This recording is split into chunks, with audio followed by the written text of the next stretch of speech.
think we all go through burnout with our main games every so often, that it's nice to find a little side game you can play without feeling like you have to compete with some psychopath that lives, breathes and shits Tekken 7.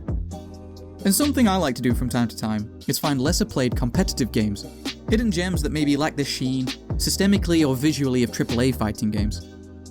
So, today I'd like to highlight a few alternative or poverty fighting games that deserve way more love than they get, in case you need distracting from your main game. I stole this idea from It's Not Good. Go check him out, he's got some good old content for you. Tell me, Faced Red Man, what do you mean by alternative fighting games?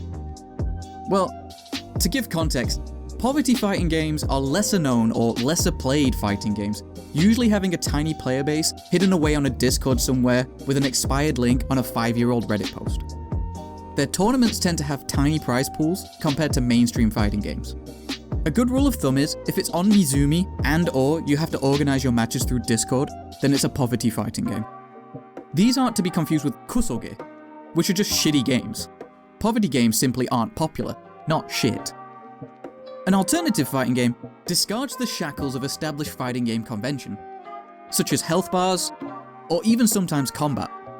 Not to say that kusoge, alternative and poverty fighting games don't cross over. But why should I care? This usually ends up making them very unique, allowing for more interesting or creative gameplay.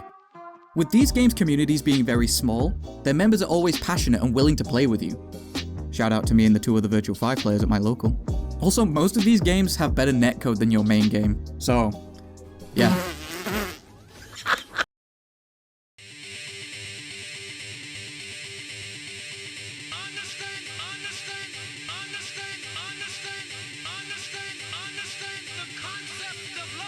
Welcome to Lethal League Blaze! With stylish visuals and music by Hideki Naganuma, it's easy to see that Lethal League Blaze is a love letter to the 2000s jet set radio. Lethal League Blaze has extremely fast, ball-based combat, a rock-solid gameplay loop, and movement akin to a platform fighter. You have 3 basic moves to control the ball on the screen: hit, bunt, and throw. The goal is to hit your opponent with the ball and delete their health bar. The more the ball is hit between one another, the faster it gets. To avoid this game simply becoming death pong, after a certain point, hit lag begins to occur, where you're suspended in the air and your opponent can position themselves to prepare for the ball's release. During this hit lag, a mix-up game can occur, where the defender can try and hit the ball right back at you once the hit lag has ended. The attacker, however, can counter this by pressing bunt and initiating a parry ring. On hit, the defender is pushed back and the ball is released right into their face. To counter this, the defender can grab the ball during this parry ring and throw it right into the attacker's face. And to counter this, the attacker can cancel their parry and push back on the defender's grab attempt, releasing the ball, you guessed it, into their face. This is where the mind games begin. Lethal League Blaze has plenty of modes and rule sets to play with the 3 other friends you don't have, or with simple 1v1 matches. If all of this doesn't convince you, then look at this. Even the BM has tech.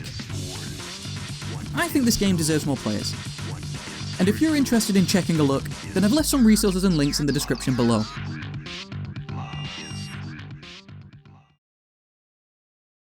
If you were a little disappointed that the previous entry wasn't poverty or alternative enough for you, then check a look at... But, Faced Red Man, everyone already knows about chess. Oh yeah? Then what about...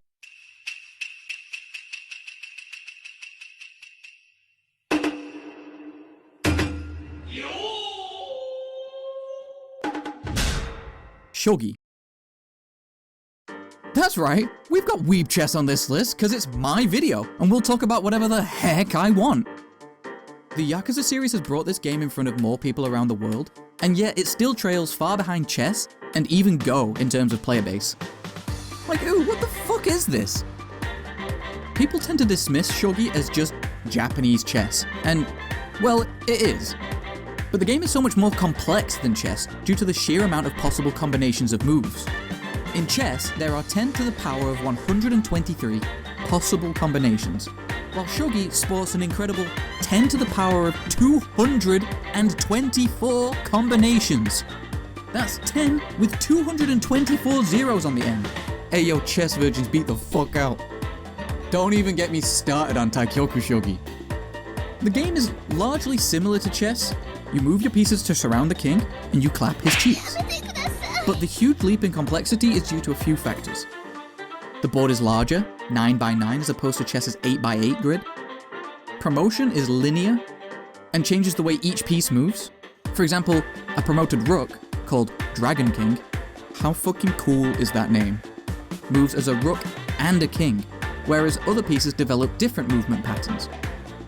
And on any turn, instead of moving a piece on the board, a player may select a captured piece in hand and place it, unpromoted side up, facing the opposing side on any empty square. You can imagine the kind of chaos this can cause. Imagine blundering your queen in chess, and that means your opponent gets to have a second queen on the next turn. If you're looking for a more slow-paced, easy-to-learn, hard-to-master fighting game, then Shogi is for you. And don't worry about motion inputs and tight execution. The hardest move you'll pull off is... Yeah,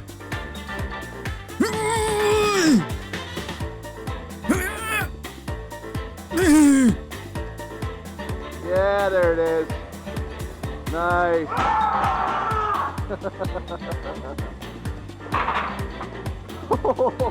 I've left links to some resources to help you get started down below. Shogi is probably the easiest game to pick up and play in this list because of its low barrier to entry. Just kidding, motherfucker. Learn these stylized kanji. Upside down, too. Flip the piece over. Oh shit, more kanji. Now, here's an alternative fighter where you don't even interact with the other player. Neo Turf Masters. Hear me out. Fighting games don't get any more alternative than this. This arcade classic has stylish visuals, great music, simple controls, and a tutorial at the title screen. Tekken 7 doesn't even have that. Gameplay-wise, it's just golf. I mean, look at it. But there's enough tech in this game to make it hard to master and rewarding to play. I'm talking hidden techniques, pixel-perfect and just-frame inputs in a golf game. You can also position your shots to force your opponent to take a turn before you and give you information on the course. If that's not neutral, I don't know what is. I mean, I play Tekken 7. It's fair to assume I don't know what neutral is. And look, it even has a tier list. There are 4 amazing courses to play through, and on the Neo Geo CD port, hell. Its community plays via Fightcade 2, meaning it has rollback. Actual rollback, not Tekken 7's rollback. There are frequent tournaments, the latest of which was part of VORTEX Gallery, a series of tournaments across 41 poverty and alternative fighting games being shown right now. Links to Neo Turf Masters content and VORTEX Gallery all down below.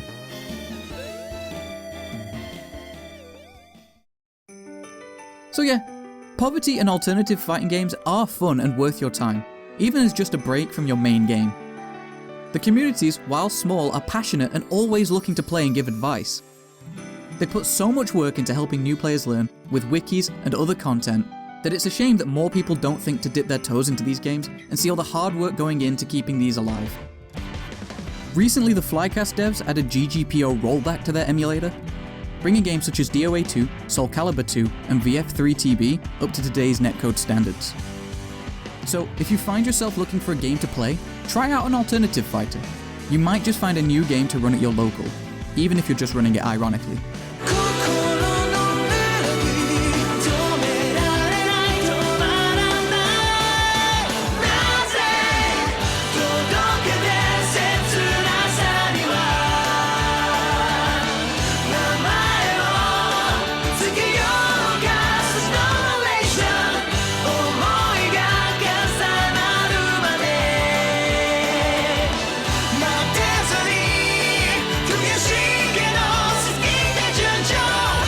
So, this red man, you were saying any competitive game can be a fighting game?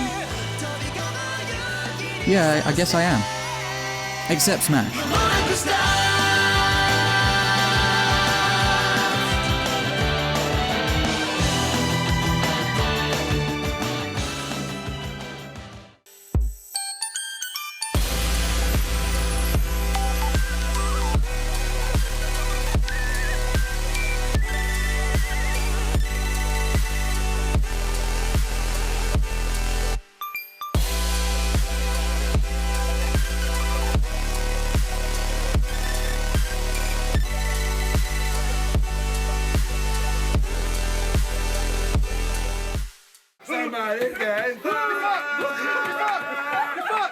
Somebody's getting fucked. Get fucked. Get fucked. Somebody's getting fucked.